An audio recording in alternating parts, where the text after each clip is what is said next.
Hello, I'm Anika from Made to Sew. Now I wanted to film a video where I could explain how to choose the best size dressmaking pattern for your individual body measurements. What do you do if your measurements span 2 or 3 different sizes? And what happens if your measurements are in between 2 different sizes? Well, the first thing you're going to need to do is to take your measurements, your bust, waist and hip. If you're unsure about how to take these, then please watch my how to measure tutorial. Throughout the tutorial, I'm going to be working with my coping pattern, and this is a free dressmaking pattern for a simple shift dress or top that you can download from my website. However, if you're working with any other pattern, it doesn't matter, the same rules will apply. Once you've taken your measurements, you're going to need to compare these to the measurements of the pattern that you're working with. You're always going to need to do this because pattern companies differ, and it will depend on the company that you're working with what size you will need to make. Also, please remember that the sizing is not the same as it is on the high street. So compare your measurements to the measurements of the pattern company to see what size or sizes you should be making. Now, another thing that's good to look at are the finished garment measurements. You'll find these on the back of the pattern envelope, in the instructions, or on the pattern pieces themselves. So what are the finished garment measurements and how are they useful? When a garment is made, it's made from an original bust, waist and hip measurement, just like you've taken. You will then have ease added to these measurements to make sure that a woven garment is comfortable to wear, to move around in and to breathe. Now you can just have a minimum amount of ease, and this is the minimum amount you need to be able to feel comfortable in the garment. And there's also design ease. For example, a full skirt doesn't need to have that much ease, but it's the design of the garment. Now the finished garment measurements are the original figure of the body plus the minimum ease or design ease. And in my opinion, some pattern companies add more ease than you really require. But this obviously depends on how you like your clothes to fit. Some people like their clothes to fit tighter than others. So how do you look to see if you're happy with the finished garment measurements? What I always recommend is that you go and collect an item from your wardrobe that is similar to what you're making and measure it at the bust, waist and hip. It must be a woven fabric and non-stretch, because stretch fabric is completely different again. You can have less ease or even negative ease with a stretch fabric. Measure the garment and compare that to the finished garment measurements and see how much bigger that is than your original measurements. This will give you a good understanding of how you like your clothes to fit and how much ease you individually like in a garment.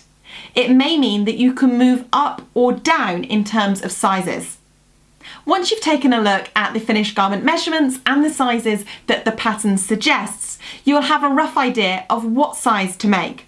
I would always recommend creating a calico toile or sample garment in a cheap fabric prior to making the real thing. This allows you to test the fit that you've created and check that you're happy with everything.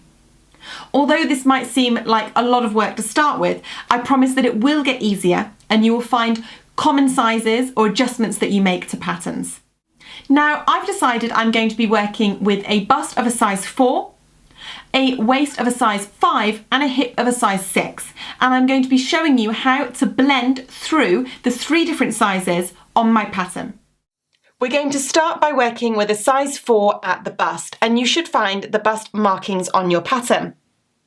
Now you don't have to be the same size at the bust as you are in the armhole, shoulder or neckline. You could be a smaller or larger size in this area. Unfortunately, it's hard to tell whether you need to amend this area prior to making up a toile or sample of the garment. That's because it's hard to know where the shoulder on the pattern will come on you. Has the pattern company measured the shoulder from the neck to the end of shoulder, or is it a smaller shoulder than that? So I recommend as a starting point that you work with the same size that you are on the bust, and you can always amend that after you've made your sample garment.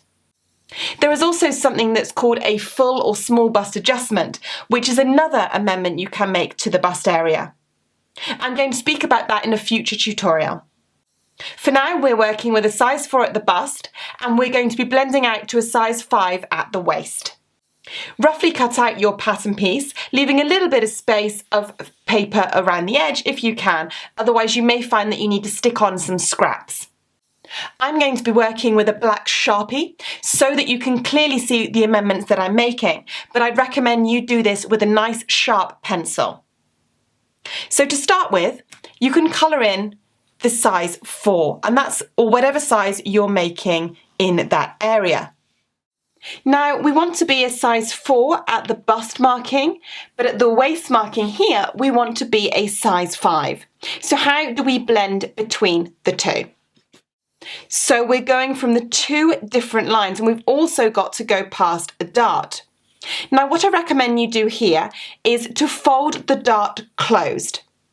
So I'm going to be working with the 4 line, and I'm going to be folding that dart closed, so creasing up one edge and folding it over to meet the other edge. Now the bulk of the dart is going down, and this is how it will always go on a horizontal dart. And you're going to hold that in place like so. If you find it difficult to fold the dart, then I would recommend getting a tracing wheel and wheeling the dart leg so that it weakens the paper slightly, and then you should be able to fold it like I've done here. Once you've folded the dart in position, you may want to pop a little bit of sellotape on there to hold the dart closed. It depends on how fiddly you find this. Make sure that the lines of the size you were working with, in my case the size 4, match so the dart has connected properly. Now we can blend between the size 4 at the bust and the size 5 at the waist. I recommend that you get a French curve to do this. Now you want to connect the size 5 at the waist to the size 4 at the bust in a very soft curve, almost a straight line. If you don't have a French curve, please don't worry, you can do this by hand. Take your pencil and just do nice soft movements with the pencil until you're happy with the shape that you have created. And we're going over the dart as we do this. Now I've drawn mine in with my Sharpie, and again I've sort of blended it at both ends so that I get a nice finish. You're also going to want to wheel over the dart here because we still need to true up the dart. Take your tracing wheel and wheel over the paper that is folded. Then you're going to need to remove your piece of sellotape to open up the dart. And you should be able to follow the dotted line that you made with your tracing wheel to create the end of the dart, and this is the trued dart, meaning that when you sew it together, the fabric will be nice and flush down the side seam, just like it was when we folded it a second ago. Now we're happy with the bust and the waist, we need to move down to the hip, where we're aiming to come out to a size 6. Now you can see our waist and the hip markings. At the waist, we've already come out to the size 5. At the hip, we're coming out to a size 6. So we're coming out to the largest size on this pattern. Once again, we're going to need to blend between the sizes nice and smoothly using a very smooth curve or a straight line. I've got my French curve, but again, if you haven't, you can work with blending it yourself. And we're just going to position that in place like so. Once you're happy with it, we can draw the line in position. Hopefully from further away you can see how we've blended from a size 4 at the bust to a size 5 at the waist to a size 6 at the hip. Once you're happy with the line that you've created as your new side seam, you're going to want to do this to the back pattern piece as well. You want to make sure that any joining pattern pieces have the same shape, so you become a size 5 or leave a size 4 at the same position if possible.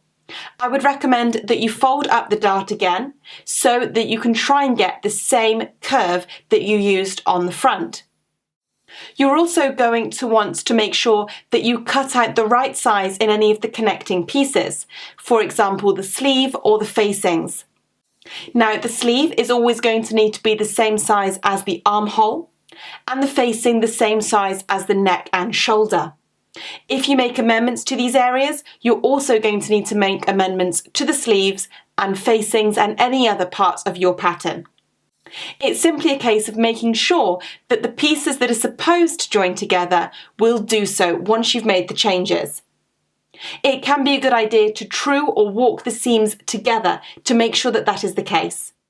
One final thing to point out here is what would happen if your hip was smaller than your waist. So perhaps you needed a size 4 at the bust and hip and just a size 5 at the waist. This is something that you really need to think about, especially if you're creating a straight dress or skirt. What you don't want to happen is for the pattern to come out at the waist and then travel back in at the hip area, making or emphasising your larger midriff.